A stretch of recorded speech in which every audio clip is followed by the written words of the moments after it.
So in this video, I'm going to be taking a look at the Porsche 904, inspired by the first one I have here, which is a Strombecker. I just got this one. This is a very old slot car. Actually, I did a lot of reno on this and did a repaint after cleaning it all up and putting fresh decals and doing a lot of work on it. What's interesting about a Strombecker, that this is quite an older one. This is early to mid 60s when this one came out. This is back when Strombecker did a few cars with a clamshell where the bottom half is screwed in, which holds the motor, and all the guide pieces and the wheels all have nice fittings, in this case brass fittings, to give it a decent ride. But quite a nice model. And again, these 904s are very small cars. What we have next is a monogram. Again, mid-60s, maybe late 60s when this one really came out. This one had a huge amount of work. This one had to be stripped right down, repainted. I had to redo all the wheel arches because they were all chewed up. I don't know why back when everybody had this thing of putting oversized tires or what, but they really made a mess of the bodies on these.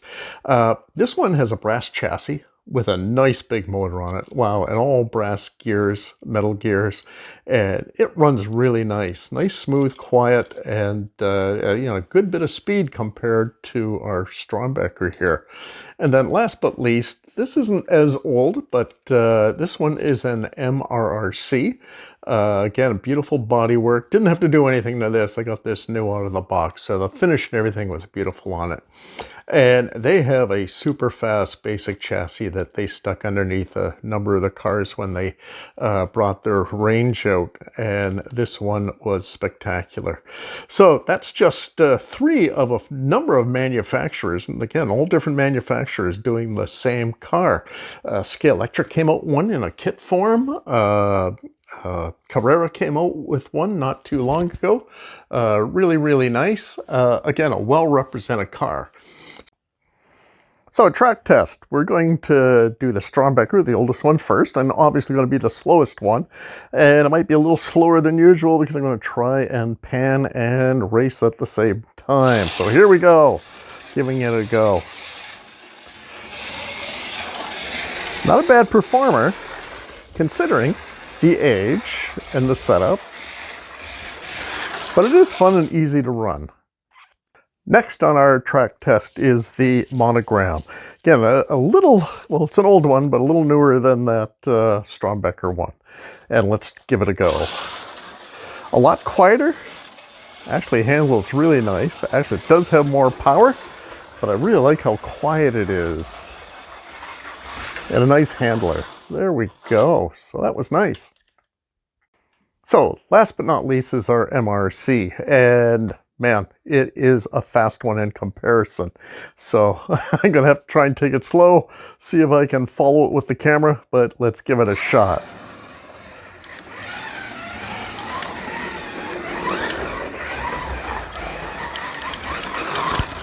Oh man, I couldn't keep up with it. Let's give it another go.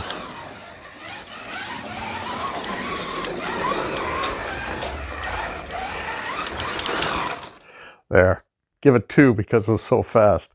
Super quiet, super smooth. Again, unlike the other two, this has a magnet that is keeping it stuck down. So it is a fast runner.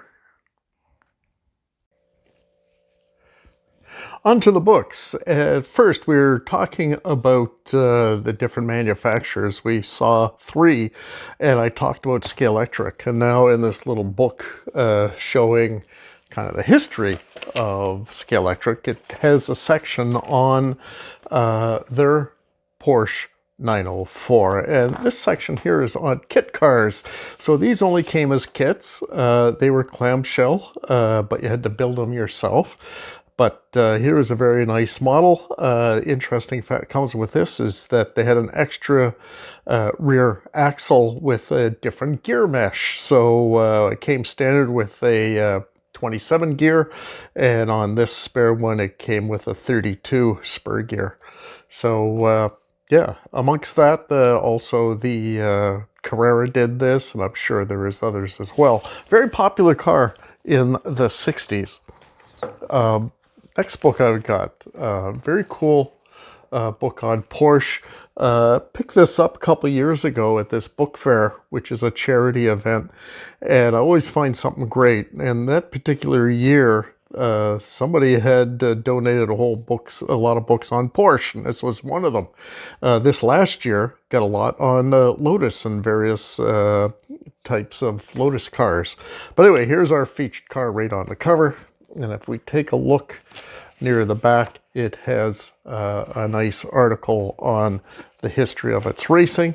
It also gets very technical with nice cross-section drawings, suspension layouts, chassis layout. I know in this article it was talking about the first all-plastic car, and it kind of confused me but what they're referring to as fiberglass. It was all fiberglass, which at almost the same time Chaparral was doing. And they did an all Chaparral car with their early models, and this was no different. So the undercarriage underneath this framework was all fiberglass. All the top section and the doors and everything were all fiberglass as well. So it made for, I mean, it's a very tiny car, so with all the fiberglass, other than the chassis, super light car, so the power to weight ratio was phenomenal, and that's why it was very successful in its category of racing, for sure. And some really nice pictures here. It was a four-cylinder, air-cooled, as all Porsches are. So again, that weight was a big factor and very important. In this one, another Porsche book got from that same lot. And here is a very interesting article of somebody who's done some renos on one. So there's a little more, not period, but somebody who renovated one. And as the thing here says, he's upgraded to a 911 engine, meaning that he's replaced the engine with a flat 6 as opposed to the 4. So this power to weight ratio would have been phenomenal. So I don't know if this ever raced or went to vintage races, or if it was just really his home street car. So quite amazing there. Period time. So here is an early autocourse, very rare book, 1966. So it's really the 67 season, of which Ferrari with John Surtees won the championship. So just to give you an idea, I mean, I bought this just before COVID and everything shut down. I bought it from Australia. It did get hung up in mail after COVID hit, so it took a while to get there. But I paid 180 Australian. So time with shipping, everything, it might have been almost $200.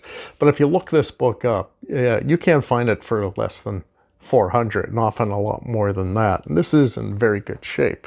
But in the back, it's mostly Formula One, but in the back it does feature sports car championship of makes and such. And this particular article has Targa Florio, and there is our Porsche 904. And look how tiny it is compared to the Ferrari at the time. And I have this as a Strombecker kit that I'm working on right now from EJ's. And I'll have to do a video just on Strombeckers and the different models and throughout the 60s and how they developed and the changing in the cars. Let me see, I can't remember if there was another one in here. Anyway, some great articles. Yeah, I'm not sure if I'm going to find another. Oh, there it is down here. So this is a hill climb championship, and there it is when it gets class on that one. So very cool. And last but not least in the book department, this was published a little while ago, but I just got it brand new. Again, Evro, I've done some videos on their books before. They are the publisher of racing books, especially now. But on this one, all about David Hobbs, and might have known him from Speed Channel. He is one of their expert announcers, and he has announced and did commentary on a bunch of racing, since retired. But this great book on his history here, he is racing in his early part of his career, the 904. Okay, cool. Here are some images I took of the 904 when I was on a trip to Europe last year to visit my daughter in Copenhagen. I convinced them to go down to Nurburgring for the vintage race. So they had a few different versions of this car, and it was spectacular to see in person and to really realize how small this car was. But it sounded terrific, and it was great seeing it where we got access right into the paddock, the pits, and you can see this video footage coming up, and it was spectacular.